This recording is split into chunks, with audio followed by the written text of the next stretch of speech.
Welcome back to Master Glass. I'm your host, Livio, and today I am at the Arizona Biltmore Hotel, where right here at the right bar, the very first Tequila Sunrise was created.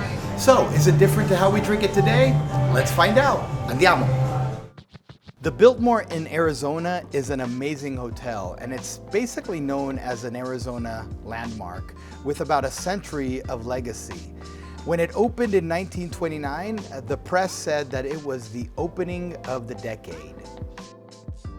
Since then, the property has expanded and remodeled to become a lush oasis on 39 acres of lush gardens.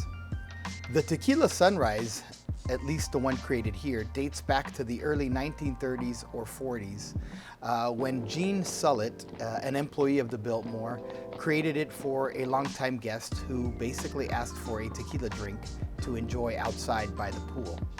When I walked up to the bar, the bartender was nice enough to make it for me, and she started with 1/4 of an ounce of pomegranate syrup, 3/4 of an ounce of creme de cassis, laid that right at the bottom there. Then she added 1/2 an ounce of lime juice and finished it with 1 1/4 ounces of Blanco tequila. She then added some cracked ice and topped it with a splash of soda. Finally, it wouldn't be a Tequila Sunrise if it didn't have this beautiful orange slice on top.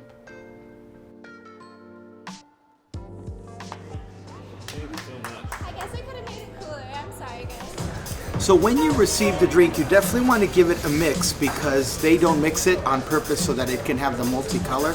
So if you sip it on the top, it's going to taste like soda. And if you put a straw in it, it's going to taste very pomegranate-y. So giving it a nice stir so that you can make sure that you get all those flavors there is awesome. The drink's delicious.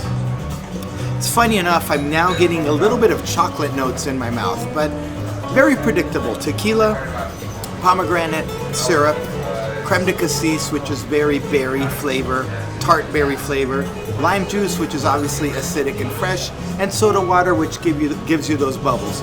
So you can expect this to be a super fresh drink.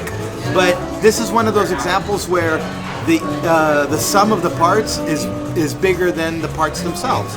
So I'm getting a little bit of chocolate notes as well in this, which is really, really delicious. I can see why here at the Biltmore Hotel they take their Tequila Sunrise so seriously, because it's really, really good, and it's the original wine. If you did like this episode, go ahead and give it a thumbs up, because on Master Glass, we talk about traditions and those drinks that surround them. Thanks for watching.